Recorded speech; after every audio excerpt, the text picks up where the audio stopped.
the Natalia away from the hands of Baloyski na talagang World Championship quality Natalia, the only one in the world. Iba kasi, iba yung, alam natin, iba kung paano maglalaro si Baloy kapag ang mga gamit niya na heroes is, for example, yan, Natalia and Selena.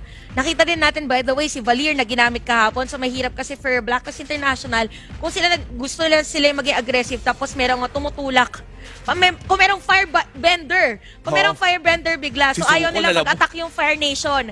But yeah, Blacklist International, ayaw lang nila ng hero dito that is more on the vision, and at the same time, yung mga heroes na kayang pumatay mag-isa at the early part of the game. Now, Onyx Philippines, they focused on scaling heroes, heroes na mag-set up ng tempo as their bans, and at the same time, yung counter burst, kasi imagine, kunwari, ikaw, batuhin ka ng Micromatic. Nako, parang masakit yan. Diba?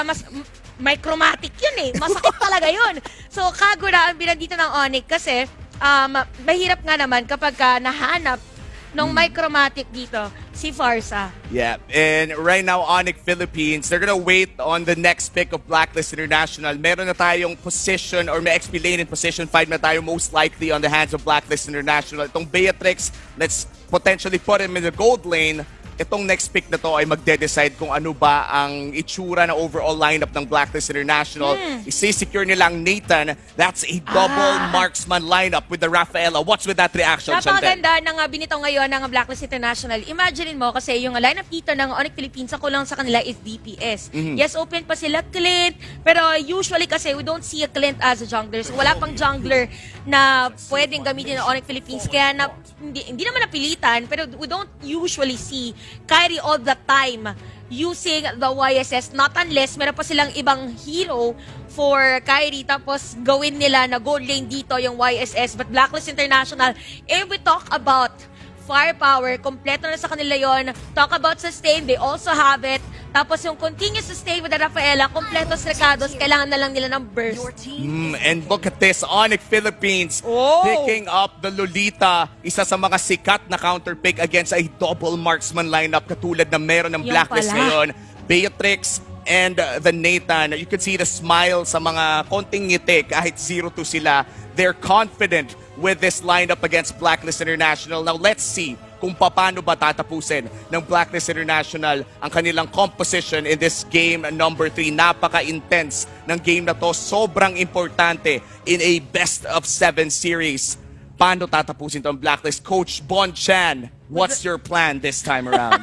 Kala ko inaabangan ko kasi guys, favorite kasi ni Omi sabihin, Coach Mo-chan, with a plan. Tapos kami diretso sa Sagio. Galing na sa rap battle. Wow, Esmeralda for the side of Blacklist.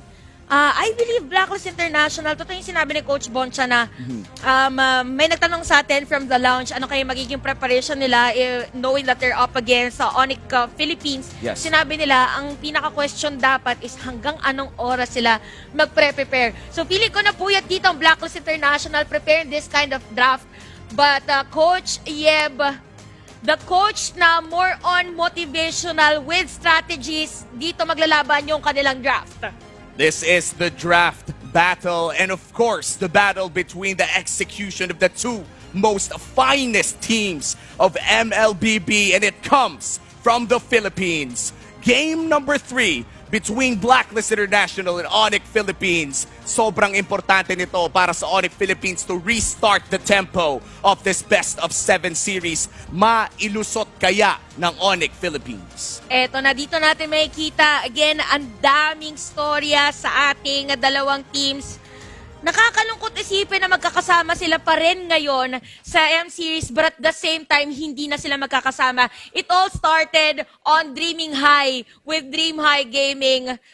Different teams, but same players and same dream for Onyx Philippines. Kailangan nilang makabawi. Kailangan nilang kuhanin yung tempo. For Blacklist International, this is their time to take a title on the international stage. Pero laning natin, interesting, we have Marky, we have Farsa, and Nathan. Sobrang aggressive ni Marky. Oh no, Oheb might just fall. Pero si Marky sabi niya, teka lang, masyado ng aggressive yun. hatred on this position fort show. The only position fort show in M3. Wise might be in trouble, pero masyado atang makunat. He goes in, Kyrie. First blood goes to Wise. Si Kyrie nakatasunod dito. It's a 2v1. Dashes out for the kite out. Pero double kill para kay Wise. Napaganda para kay Wise. Meron pa siyang killing spree, so pwede siyang mag-continuous ng farm, or mag-continue na farm against Onyx Philippines. And ito yung sinasabi natin, the good thing, kaya ka merong Rafaela sa lineup mo is para hindi mo na kailangan umuwi. Yun yung nakita natin from Wise ng Onyx Philippines. Pwede sana silang makakuha ng kill, pero kulang pa rin ang kanilang damage. It is all about having an assassin emblem para sa Barats. Onyx Philippines, kailangan nilang pagganahin yung kanilang mga sides. Kailangan maging continuous yung farming dito ng Uranus. And right now, I think the passive coming in from this Barats pick, yung pampakunat ni Wise, was totally jacked up in that fight na nahirapan ang Onyx Philippines to trading even with the intense kiting coming in from Kyrie. Let's see how Onyx PH would recover from this, because right now, Turtle will be started by Blacklist.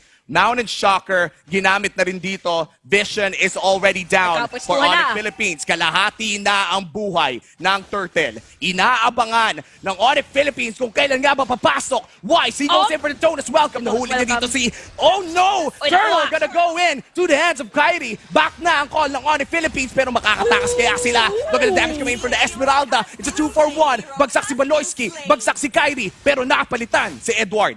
Onyx Philippines, dalawang napatay sa kanila ng Blacklist International during the team fight. And kung mapansin natin, Marky, he used the feathered air strike, but at the same time, hindi umabot during that team fight. So maganda yung ginawa dito ng Blacklist. They're now on the 1.6k gold lead. Now make it 1.4. But again, it's all about the positioning. For Onyx, since nakita natin na nakalamang nga. But anyway, we have a set. No man blast doesn't even connect. But there you go, Delarski going in. Nasa harapan ng tatlo. Si Oh My Venus na ang hanap ng General. Will the Queen fall down to the General? Detonas welcome. Wise goes in for the protect. Na-cancel ni Delarski. Delarski nakatakas doon sa Detonas welcome. And again, Onyx Philippines nagiging aggressive din sila sa mga sides. Marky with the shoot for the bird of Onyx Philippines. The Ibong Adarna, the bird Adarna. Onyx, General 2-4 ang score natin, guys. Still, Onyx, nakikita natin ngayon yung kanilang pwedeng maging burst damage. Sila naman nag-a-advance sa mga pwesto ng Blacklist International. But killing spree goes to Wise. A failed invade attempt coming in from Onyx Philippines. Mukhang naghihirapan na ang Onyx makipag-keep up sa tempo ng Blacklist. Pero ibahin mo ang storya dito sa gold lane. Yeah, Blacklist International. Speaking of gold lane, nakikita na natin yun si Oh My V na tumutulong ng depensa for OHEB doon. Kasi alam natin strategy ng Blacklist International, kapag gusto na mag-set ng tempo para kay Wise, magpo-focus sila sa mga ibang lanes. At isa sa mga strength na kalaban nila is the split push. Kaya sabi nila dito, punta muna tayo sa mga ibang lane para hindi nila magawa yung strategy nila, which is the banana split. Take note, Edward, ngayon meron ng Enchanted Talisman 5-2. Para sa ating 4-minute game time, hindi dito natin nakikita yung puso ng mga kampyon. Walang gusto magpatalo in terms of the laning. Lahat papalag, lahat gagawa ng paraan. On the Philippines, gumagawa din sila ng paraan to as much as possible close the gap. They're trying to close the gap simula kanina pa, pero mukhang yung gold lead ay nagiging stable na sa 1.5 to 2K. Blacklist International, sinabi mo kanina, Chantel, they're covering all lanes para manigurado na hindi ma-employ ang banana split tactic rather. Turtle naman, mapupunta dito sa Blacklist International. At si Edward ata ang target ng General. That's another kill for Delarski. 101 ang kanyang kill score. Now, Delarski, after that kill, meron na siyang Dominance Eye. So this is a good item para sa isang tanke na hero that goes frontline. Oh my God, the damage from Haji is insane. Blacklist International, nabalik na naman nila ang kanilang 1.5k gold lead. And yung trades na nangyayari dito, mukhang hindi makahanap ang Onyx ng pwesto. But they do secure a turret down top side. Eto na naman, yung mga taga-suporta dyan ng Onyx Philippines, nakikita natin ngayon ang kanilang ginagawa. Focus muna tayo sa turret push. Hayaan natin yung Blacklist International na mag-engage ito sa team fight. Pero sakit na agad nung ngert dito ni Wise. But again, ito ko boys down. Kung sino una makakapagpalit ng mapa, may sagot din ang Blacklist International sa may bottom lane. OHEB takes down a turret against Onyx Philippines. At on this game, ramdam mo yung intensity sa mga players natin. And yung intensity na to, kaya yun, wala masyado nagiging aggressive. Yes, nagkakasalubungan. Pero hindi ganun, hindi lagi nagkakaroon ng team fight eh. Kaya nga kumbaga, ang baba ng, actually hindi mababa ang kill score, pero hindi ganun kaingay. Look at the damage from Wise. Grabe yung stomp kay Dilarsky, parang di Uranus. Magtutuloy ang laban dito sa baba. Knock up, the kickback. Edward still alive with the shield. Kyrie kiting back. Numenon blast sa Eren Baloyski. Has to put up the Guardian, the Bulwark. He's not gonna survive, but the damage from Hatred. G-Kundo, Edward still alive with a Frostmoon shield. Dalawa ang bagsak para sa Onyx Philippines. Na-trade si Haji.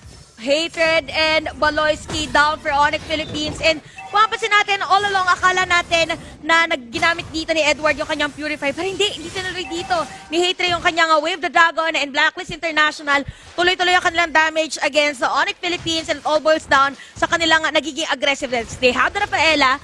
Makunat rin si Wise dahil lagi nakastack ang kanyang barrats dito. Dalawang players sa kanilang meron Dominance Ice. So imagine, dalawang naka-Dominance Ice. So si Dilarsky yung pinakamakakontra na dito, which is the front line of Onyx Philippines. Kaya nanlalambot. Oh my God! Hatred with a play, kickback, immediate knockdown on the Nathan. Turtle, kanino mapupunta to? Si Baloyski nag-aanap in the Guardian's Bulwark. Turtle, secured by Onyx Philippines. At si Esmeralda ay mapapabagsak si Kyrie. Wala ng jungler ang Onyx Philippines, pero Turtle secured na. Edward, hinahanap si Baloyski. Baloyski still high in HP. Dilarsky, wala na available ng execution. Pero ito nga, papasok na. Feathered airstrike. Edward, trying to run away. Mukhang makakabuhay pa nga siya dito, Dilarsky. It's a 3v1. He has to go back. Weiss going in. 4 people from the side of Blacklist International. They're not gonna take down Dilarsky. Edward, Hindi my pa God, tapos. the fight is not over. Hatred, he's gonna get kicked back. Gonna get aided by Weiss. Weiss still alive. A shutdown for Kyrie. And now Newman on blast. Everything else for Onyx Philippines. They finally find their fight. Onyx Philippines ang sinisigaw ng kanilang puso ngayon. It is Onyx time. And as we will see on our instant replay brought to you by Oppo, this is the moment na medyo nag-overextend ang side ng Blacklist International. Gusto nilang patayin supposedly Dilarsky, but it is all a bait. Sakto pa yung bonk doon ni Baloyski against Wise actually, and after that, killing players of Blacklist International. Goodly dati kanina, lumiit ng 660 Onyx Philippines. Pwede sila ang mag-dictate ngayon ng laban. But again, this is Blacklist International. And this is Onyx Philippines. Ready na kami ni Umi sa mga 20-minute games. 20-minute game time, 30-minute game time. Let's bring it on. Dahil enjoy na enjoy din ang mga viewers natin because wala kitang-kita lahat ng nanonood ngayon na Pilipinas pa rin talaga ang malakas. Bigay todo na talaga. Blacklist International, Onyx Philippines. Lord will be up 10 seconds from now. Importante ang Lord na to maintain tempo. Blacklist International, they had a 1.5k gold lead constant until that fight. Onyx Philippines now back in this game. Kyrie not having the best game of his life dito. 1-3-5. But Marky and Hatred, they're stepping up. Marky, saktong-sakto lagi yung kanyang mga feathered airstrike yung inaantay ngayon ng Onyx Philippines, pero Blacklist International, they're ready again for the aggressive side. And the Onyx, they have to defend yung kanilang mga side lanes. Oh no! The Numenon blast on Weiss! And another kill goes to Kyrie. Mountain Shocker for the Vision. And Onyx Philippines, they're establishing control. Makati pa sa Makati yung flame shot na yon. Meron na din tayong sharpshooter na Ibong Adarna from Onyx Philippines, finding kung nasaan si Haji. Napaka-importante ni Haji for Blacklist International. And kung ikaw ang Onyx Philippines, itong perfect timing para kuhanin ang Lord na nasecure na nila ngayon. Si Marky meron na rin na additional na concentrated energy or Holy Crystal rather.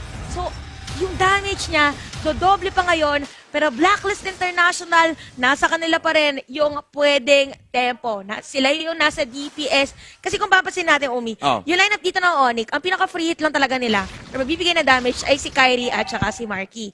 Kapag hindi naging maganda yung positioning nila, pwedeng mabigyan agad si Dilarsky dito ni Haji and even Oheb. And this is it, Blacklist International, they really have to go for Kyrie na nasabi mo na rin. Pasensya na, bumibigay na masyadong intense to eh. Onyx Philippines, Blacklist International, yung kaninang extended fights, tuloy-tuloy lang ang ginagawa nila ngayon. And Onyx Philippines, they're really trying to secure this mid-game with the power spike of this Marky Farsa. Kaso kailangan niya mag-ingat, si Edward ay nasa harapan na niya. And this is just Marky showing everybody, Onyx Philippines, kaya pa rin namin. Grabe si Marky, mga pre. Talagang nanonood yung kanya damage dito for the side of Blacklist International. Again, take note, for Blacklist, pwede sila mag-dive dito against the Farsa. But again, si Marky kasi, pinipitik niya agad yung feathered airstrike as to why nahihirapan din ang Blacklist na hanapin yung kanilang zone, hanapin yung kanilang pwesto. Lord Manedepensa ng Blacklist, madali pa rin na sirain. Pero ang bilis na mapensa ng Blacklist. Blacklist International clearing the waves fast as possible. Nice stun on Baloyski. Baloyski, kailangan niya tumakbo dito. Makakain ba si Dilar? Dilar, still alive. Consecration up. He feathered airstrike. Matatamaan lang si Edward dito ng konti. And they will go back unharmed. Woo! Grabe ang ating nakikita natin performance for both of our teams. 12 minutes pa lang, talagang jump-packed action. But Onyx, they're now a 3.1k gold lead.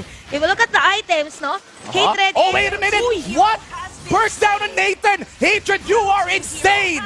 Marky, hinahanap dito si Edward. Edward, buhay na buhay, natulak palayo. Na-cancel ata kanyang ultimate, pero hindi pala. Falling star mode on Marky. Marky still alive. Here comes Kyrie. Shutdown, napunta dito kay Edward. Pero masya-shutdown din pala ni Kyrie. That is a 2-for-2 exchange. Grabe mga players natin dito. Talagang walang magpapatinag. Pataasan.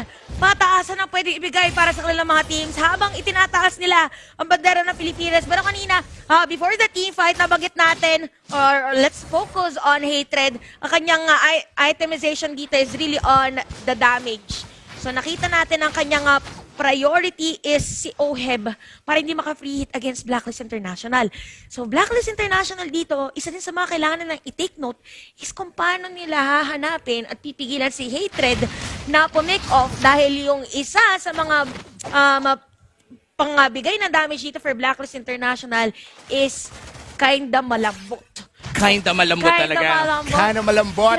Numero blast! Baloyski! What a play from Baloyski! The Nathan falls down once again. Si Kyrie naman, nasa harapan ni Wise na si bababalik. Way of the Dragon. At makaka-shutdown na nga si Wise. Pero mahaharap din dito si Hatred. Look at the other side. Marky, babagsak na rin. Haji with a great play. Look at the Baloyski. The general up top will be getting a tower. Baloyski naman ang gusto ni Edward. Papasukin kaya niya. Here comes a falling star moon. Pero cancel muna. And Delarski will be cutting that wave on the mid lane. Blacklist International, alam nila na kailangan sila ang mauna. Nasa kanila ang Rafaela. Yes, nakakuha ng kill ang side ng Onyx Philippines. Pero ang importante dito, for Blacklist na nakuha nila ay si Marky at si Kyrie. My God, si Haji na ata. Ang babagsakin ni Hatred is still alive. He wants it bad. Edward, nahanap. Tinamaan si Oh My Venus. Now si Oh My Venus naman ang tatakbo. Hatred with a kite back. Pero sabi ni Edward, walang takas dito, boy. Delarski naman ang gusto nila. Tatlo laban sa isa. Si Baloyski naghahanap. Nandyan na rin si Kyrie. Going in for the stun. Natamaan si Edward. Pero si Owen, Oh My Venus, feathered airstrike. So much damage coming in from Marky. Wise on the flank. Hindi na ata matutuloy ang laban. Hinga, Pilipinas! Dahil tigil muna ang team fight. Pantay ating laban. Onyx Philippines, nakadepensa sila. Pero Blacklist International, grabe dito. Yung depensa at yung sustain na ibinibigay ni Edward, having that dominance eyes, BFB and the Oracle. Pero Lord ay kanilang sisimulan at makukuha. Hindi nang kaabot doon yung Mountain Shocker ni Kyrie para makita agad na kumukuha na pala ng mas malaking objective ang kanilang kalaban. Pero take note, Onyx Philippines, ang kanilang kalamangan dito is una sila nakasira na inhibitor turret. So Blacklist International, ang magandang magagawa nila dito, having knowing that they have the Lord, is makasira sila ng inhibitor turret. As much as possible talaga makakuha ng inhibitor turrets. But right now, Onyx Philippines, they're trying to secure a good lane on this Lord. Madepensahan lang Nahuli dito si Baloyski. Marky, dalawa. With Guardian's Bulwark, natulak palayo. Pero here comes the knockback. Marky, natamaan ng so-called teamwork ni Wise. Si Delarski versus Oheb naman. Gusto gumanti ni Oheb. 0-4-2 daw siya. Nang gigigil na yan. Onyx Philippines ngayon, ang ginawa ng dalawang players nila is mag-clear na minion wave. Pero again, Lord, walang dead defense. So, from the side of Onyx, na tira doon is Lolita or Baloyski. Kaya nasira ang kanilang inhibitor turret. Pwede tayo makakita anytime. Pwede salubungin ni Hatred. Pero liliko na lang muna dahil dead defense sila. And Blacklist. Grabe yung nangyari doon kay Marky. Si Marky, yung Farsa na na-retry. Ni Wise kaya na-tegi. Kaya nga akala mo makakatakas na, akala mo walang range yung Barats, pero lumalaki ang range ng isang Barats whenever makakakuha siya ng kanyang stack sa big guy. At ngayon makikita na natin ang double marksman composition ng Blacklist International na nakakalamang sa pagsisiege. Nako, Blacklist International, ito nakakatakot ngayon. Isa sa mga players nila, meron na lang Ice Queen 1. Grabe no, parang kung ako'y nanonood ngayon, hindi ko na rin alam kung sino ba talagang mananalo kasi ganun yung ginagawa ng dalawang teams natin. Pare silang dumedepensa. Kung titignan natin yung mapa, pare silang nakasira ng inhibitor turret. Pero Blacklist International, since they have the Rafaela, pwede silang maging aggressive. For Delarski, hindi na rin siya ganon kaagad pwede na lumalim. And yung damage kay Baloyski na ngalahati ang buhay. My God, Blacklist International. They are knocking on the doors of Onyx Philippines. Konting lakad na lang. Pero mukhang sabi nila, bukas na, tigilan muna natin to. They want to defend a little bit, play it a little bit more safer. Dahil siyempre, mas okay talaga pagkasigurado ka sa mga gusto mong gawin. Hatred! Ayaw tigilan ni Edward. Gonna go out with a Shunpo. Mapapa-flicker na rin. And Marky, meron pa siyang wing by wings. Anong meron? Nandito na lahat ng mga tropa ng Blacklist International. At babagsak si Marky. This is bad para sa Onyx Philippines. Napakasama para sa Onyx Philippines kasi si Marky ang kanilang pinagkukuhanan ng damage. Ngayon, Blacklist International, ang pinakamagiging problema lang nila because ang kanilang mapampasok is si Edward. Ngayon, Onyx Philippines, meron silang bonk from Baloyski, pero they have 23 seconds to set up a perfect team fight. Yung Nominum Blast hindi nakatama doon. Nakasira yung inhibitor turret. What? Out of nowhere, Kyrie nakasecure ng kill kay Edward and this signals Blacklist. Back muna tayo. Back muna tayo, sabi nila Blacklist. Teka lang guys, chill lang muna tayo. Kanina pa tayo parang nakonect tayo ngayon na lahat ng mga galaw natin ay nakadiretso lang. Kami rin dito ni Uomi talaga kung meron na tayong caster's cam. Feeling ko wag. Wag na. Parang intense eh. Sobra. IN10S. Ganon naka-intense yung laban natin. But yeah, ito yung expect natin. Again, this is the World Championship Grand Finals. Delarski, the general, Here tanking comes a lot of Onyx damage. Oy, Philippines. Onyx Philippines, napabagsak na ang Reyna. At mukhang bagsak na rin si Kyrie. Numinon Blast on 3. Baloyski nagaanap. Flame shot sa dalawa. Baloyski, hinahanap si Ohe, pero nandyan na si Edward. Nandyan na ang Frost Moon Shield. Ginagalit si Wise. Delarski, tumatakas na. Here comes the consecration. Sabi ni Wise, turn muna kay Baloyski. Pero sabi ni Edward, kaya ko na to. Edward, he's gonna take down Baloyski, pero binigay kay Oheb. The Lord is open. It is a 3v4. Blacklist International. They want to take down Delarski, but they say, kalma muna tayo! Kalmalicious muna guys. Blacklist International doon. Ang ganda ng sustain doon ni Edward and even Wise. Talaga hindi sila umalis. Kahit si Oh My B ang namatay during that team fight. Now, Baloyski wanted to zone out the players of Blacklist International. Wait lang, hindi to nas welcome ni Wise. Against Delarski dito tinutuloy pa rin yung Lord. Sino makakakuha niya? Marky, no! It's gonna be secured by Wise! At si Oeb, nakipag-swap na rin. Hatred, medyo natamaan ng sniper. The Filipino sniper ang bilis kumasa ng barel. Naghahanap dito si Edward, pero mukhang magbaback na sila. Grabe ang ipinapakitang resilience ng Blacklist International. Imaginein mo, Onyx kanina ang mas magandang setup play. Pero since meron nga sila mga heroes dito na grabe yung sustain, they have Barats, they have Edward, which is Esmeralda, naging mahirap para sa side ng Onyx Philippines. Ngayon, meron tayong Lord, this is the third Lord of our game. Kaya napilitan ng magbuo ng Immortality. Again, Blacklist International. Kinalaban nila before on Season 8 ang kanilang kalaban ngayon, pero nakataya is the World Championship title. Walang inhibitor turret. Here comes the Lord. Ito na, Lord, at si Dinarski. Mukhang delikado. Ito na ang base. Gusto na ng Blacklist International. Match point is waving in front of them. Gusto na ba nilang pumasok sa team fight? Nag-aabang sila. If feathered airstrike, the bird, papasok na si Edward. Buhay na buhay pa rin naman. 3 inhibitors down. Will they go for the JJ push? Will they go in? OWeb going in for the target to the back. The base is falling down for Onyx Philippines. And it is a match point. A match point for Blacklist International. Blacklist International. Again, kung ang kanilang hashtag is break the code, ngayon naman ang kanilang ginagawa is breaking the time. Blacklist now at 3-0. Maganda yung depensa ni Boloyski. Pero nandun lahat ng pwedeng damage just to secure that tower push or base push for the team. Oh my God, you know, that was such an intense game for Blacklist and Onyx Philippines.